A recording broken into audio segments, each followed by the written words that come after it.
chez Trédaniel, l'hyperempathie, et votre éditeur vous présente comme un psychanalyste holistique. J'aimerais que vous m'expliquiez un petit peu ce que c'est qu'une psychanalyste holistique. Alors, un psychanalyste holistique, c'est un psychanalyste qui s'occupe de la personne dans son ensemble, pas simplement dans sa psyché. On va dire que un peu la trinité, le cœur, le corps et l'esprit, la globalité de l'être, pas simplement sa psyché, tout un ensemble. Ma deuxième question, c'est le sous-titre de votre ouvrage, c'est Révéler ce don extraordinaire et le développer. Alors, si c'est un don extraordinaire, est-ce qu'il y a des indicateurs d'auto-évaluation de l'hyperempathie? Comme son nom l'indique, déjà, c'est une empathie qui est surdéveloppée. C'est-à-dire qu'en général, tout être vivant a un minimum d'empathie, hein, c'est plus à prouver. L'empathie chez les plantes, l'empathie chez les animaux, et donc l'empathie chez les humains. Mais l'hyperempathie, c'est une empathie qui est tellement importante, tellement développée, qu'elle permet de se mettre à la place de l'autre de façon innée et de ressentir ce que ressent l'autre émotionnellement, y compris ses intentions si on va de manière un peu plus poussée. Je l'explique dans le livre. Donc, un don extraordinaire, c'est parce que effectivement, c'est inné. L'hyperempathie, c'est pas quelque chose qui s'acquiert au fil du temps, c'est quelque chose avec lequel on est. Extraordinaire, mais parce que ce n'est pas ordinaire. Alors, une question, quelle différence entre hyperempathie et hypersensibilité? Alors, autant l'hyperempathique est hypersensible, autant l'inverse n'est pas vrai. On peut être hypersensible, mais pas hyperempathique. C'est-à-dire que l'hypersensibilité, c'est un tronc, et l'hyperempathie en est une branche. Alors, Donc, par exemple, si je veux déterminer si je suis, par exemple, moi je suis un journaliste, je pense être empathique, si je veux m'auto-évaluer ou si je veux évaluer quelqu'un que j'interviewe, comment vais-je, quel va être son portrait pour vérifier s'il est hyper empathique? Est-ce qu'il est plus chaleureux, plus... Voilà, c'est ça que j'aimerais un peu que vous me précisiez. alors, il y a vraiment quelque chose qui est très, très parlant. C'est lorsque nous avons quelqu'un qui a tendance à faire ce qu'on appelle des up and down en termes émotionnels, qu'on pourrait cataloguer de versatile, par exemple, et qui ne l'est que quand il est en présence d'un groupe, en présence d'une personne. C'est-à-dire que quand cette personne elle est seule chez elle, elle ne fait pas de up and down. Pourquoi? Parce qu'en fait, elle est tellement en empathie avec l'autre qu'elle va absorber les émotions de l'autre et qu'elle va penser même que ce sont les siennes. Elle va donc les agir, à savoir, mettons que vous soyez triste, et bien tout d'un coup, je vais être envahie par une tristesse. L'inverse, c'est vrai, hein, vous pouvez être tout à fait joyeux et je vais ressentir une joie profonde m'envahir, ce qui est beaucoup plus agréable et là-dessus, en général, on ne se pose pas de questions. Donc en fait, une personne qui aurait tendance à dire je suis traversée par des émotions qui peuvent être contraires dans une même journée, là, déjà, on peut commencer à s'interroger. D'accord. Est-ce qu'effectivement cette personne est hyper empathique et que donc elle absorbe les émotions de l'autre?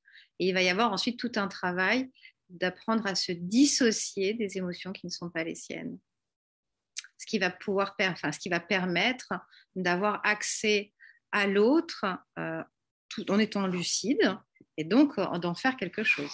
Comment l'adulte hyper empathique apprend à s'aimer et à mieux gérer ses relations? Déjà, comment l'être humain apprend à s'aimer, c'est une vaste question. Je pense que ça prend une vie d'apprendre à s'aimer. Déjà, l'hyperempathique, je crois que c'est fondamental pour lui d'apprendre à connaître son fonctionnement. C'est-à-dire qu'effectivement, si vous avez des up and down, vous devez comprendre que ces up and down ne viennent pas d'un dysfonctionnement chez vous, mais plutôt de perceptions qui sont subtiles et accrues et qu'il va falloir apprendre à gérer. Une fois que vous avez compris que les diverses émotions que vous ressentez ne sont pas les vôtres et que vous arrivez à faire la distinction entre ce qui vous appartient et ce qui appartient à l'autre, déjà, vous allez pouvoir vous réconcilier avec vous-même. L'idée, c'est d'apprendre à se comprendre. Quand on apprend à se comprendre, on apprend à s'aimer. D'autre part, pour que l'hyperempathique puisse bien vivre avec ses capacités, c'est de comprendre qu'on peut en faire une force, à savoir, si vous arrivez à bien dissocier vos émotions de celles de l'autre également ses intentions, vous avez quand même une, voire 10 bonnes longueurs d'avance par rapport à la moyenne. Vous avez en face de vous quelqu'un qui, par exemple, peut-être agacé, vous allez vous positionner d'une certaine manière, de telle sorte que cette personne puisse s'apaiser, par exemple, et que la conversation et l'échange se fassent dans les meilleures conditions qui soient. Après, dans le cadre de métier, par exemple, hyper-empathique, quand il a conscience de son hyper-empathie et des facultés que cela lui confère, il va pouvoir se développer dans des métiers comme le métier de commercial, par exemple. Quand vous êtes un commercial et que vous avez un client en face de vous et que vous percevez ses intentions et son état émotionnel, vous allez savoir vous adapter et pouvoir adapter votre discours pour que cette personne soit le plus à même de vous écouter et de vous recevoir là où vous avez besoin d'aller. D'autre part, dans le domaine de la RH aussi, pour les recrutements, c'est fabuleux, c'est fantastique. Tous les métiers d'accompagnement, j'ai envie de dire. Psy, évidemment, infirmière, etc., etc., etc. Vous parlez de dons. Révéler ce don extraordinaire. Quels sont les exercices essentiels pour développer ce don? J'ai vu que vous aviez des ateliers, que vous suiviez en thérapie, et donc vous devez leur donner des exercices. Vous en parlez dans votre ouvrage, d'ailleurs, il y a une liste d'exercices qui sont assez intéressantes, comme lister les valeurs, et j'aimerais que vous m'en parliez un petit peu. Quand je parle de don, je parle vraiment au sens du cadeau, hein. C'est un cadeau de la vie parce que souvent les personnes ont tendance à vivre ça comme un fardeau et ça peut vraiment être un cadeau dès lors qu'on sait le maîtriser et le gérer, hein. Comment développer ce don? Donc la question c'est ça, hein, c'est comment développer ce don. Déjà c'est de s'exercer. Dans les ateliers par exemple que je propose, j'invite les personnes à faire l'exercice en conscience de se mettre à la place de l'autre, c'est-à-dire de se mettre à la place de la personne qui se trouve en face d'elle, qu'elles ne connaissent pas, et de dire ce qu'elles ressentent, ce qu'elles perçoivent. Déjà ça c'est un très très bon exercice. Ensuite, pour développer ce don, donc c'est vraiment pour développer le don, c'est fondamental déjà de pouvoir bien dissocier ce qui est à soi de ce qui est à l'autre, hein. C'est vraiment la base, hein. Ensuite, pour développer ses capacités, donc vraiment en faire une force, c'est de voir que ce que nous percevons est juste, c'est-à-dire lorsque vous avez une personne en face de vous qui est dans un état particulier, le fait de lui partager ce que vous percevez avec son autorisation va vous enseigner sur le fait que vous ne vous êtes pas trompé. Parmi ces exercices, j'en ai trouvé un qui est extraordinaire, que j'ai trouvé extraordinaire, c'est se perdre. L'exercice des baskets. Il est génial celui-là. Il est génial celui-là. Là, en fait, on est en train de parler de l'intuition, c'est-à-dire que dans les dons de l'hyperempathie, il y a effectivement la capacité de percevoir l'autre. Je parle de télépathie émotionnelle même. Oui. Là, on parle d'intuition, c'est-à-dire que l'hyperempathique, il a une intuition qui est très très subtile, très forte, assez hors du commun. Il y a vraiment accès. Quand il prend bien conscience de qui il est, il a une intuition qui est formidable. Et l'exercice des baskets consiste effectivement un matin d'enfiler une paire de baskets et décider de se perdre. Alors on ne se perd pas en forêt évidemment, on n'est pas des kamikazes, on se perd en ville, ce qui va nous permettre de pouvoir rentrer tranquillement chez soi. Il y a toujours une bouche de métro, toujours un bus, bref. Donc on enfile une paire de baskets pour toute la journée, on coupe son téléphone. Et là, on décide de sentir ce qui est juste pour soi, savoir est-ce que je tourne à droite ou est-ce que je tourne à gauche. Est-ce que je vais tout droit ou est-ce que je fais marche arrière? Et alors, il y a des témoignages que j'ai reçus à l'appel, mais il y en a un qui figure dans le livre, dans l'ouvrage, où effectivement, les synchronicités sont au rendez-vous.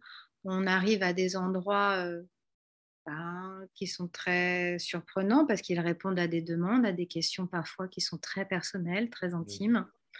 Et c'est là où on s'aperçoit qu'en fait, il y a un espace dans lequel on peut aller qui nous prend par la main pour peu qu'on écoute cet espace à l'intérieur de soi qui est du domaine de la sensation, de sentir.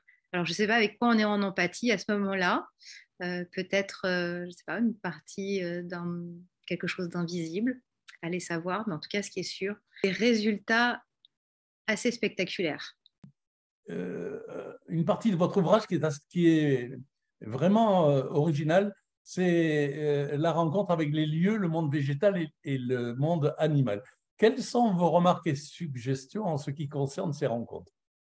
On a parlé de télépathie émotionnelle et lorsqu'on est hyper empathique, on a cette capacité, hypersensible empathique, on a cette capacité de rentrer en communication avec notre animal. Notre animal n'a pas accès au langage à proprement parler, mais par contre, il y a tout le langage émotionnel. Et à cet endroit-là, lorsqu'on rentre en communication, en télépathie émotionnelle, on va ressentir l'état émotionnel de notre animal et ça va nous permettre d'être en communication, j'avais même envie de dire d'être en communion avec lui.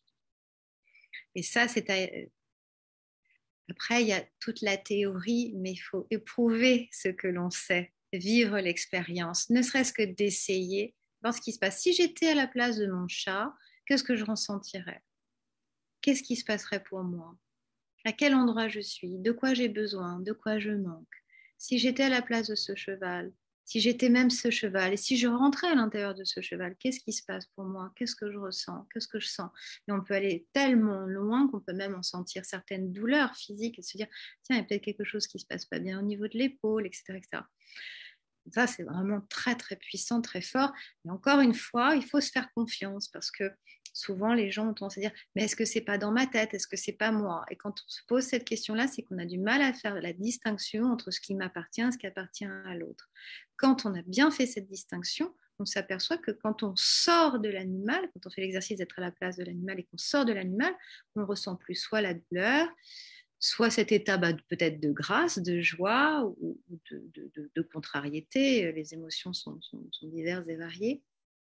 C'est instinctif. C'est comme rentrer dans un costume sur une pièce, sur une scène de théâtre. D'ailleurs, je recommande chaudement aux hyperempathiques qui apprennent à maîtriser leurs capacités à prendre des cours de théâtre. Ça aide à rentrer à l'intérieur d'un personnage et à en sortir. Donc, il y a Et donc la donc l'empathique peut se mettre en relation avec le végétal aussi.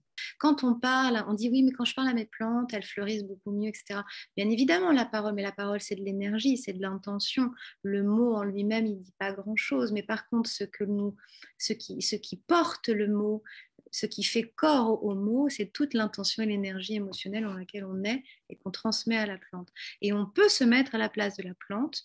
On peut rentrer à l'intérieur de la plante pour sentir ce qui est juste pour soi. Donc, tiens, je sens que cette place, elle ne me plaît pas. Si j'étais cette plante-là, si j'étais mon ficus, est-ce que je serais bien à cet endroit-là? Pas du tout. Je me mettrais plutôt à cet endroit-là. Déplacer le ficus et voyez ce qui se passe. Alors, pour terminer notre entretien, j'aimerais avoir votre vision parce que après les enfants indigo, les enfants HPI, les enfants au potentiel émotionnel, les enfants zèbres, verrons-nous demain des adultes hyper empathiques réenchanter le monde? Quelle est votre vision? Je dirais que si l'hyper-empathique, pour finir, si l'hyper-empathique pouvait embellir le monde, il ferait en sorte que l'être humain ne soit plus dans la culpabilité, mais dans la responsabilité. Eh bien, sur cette très belle formule, Anne Landry, c'était passionnant de vous écouter et j'espère que ça va être pour nos lecteurs passionnant de vous lire et de vous découvrir et pourquoi pas peut-être de faire des ateliers avec votre équipe.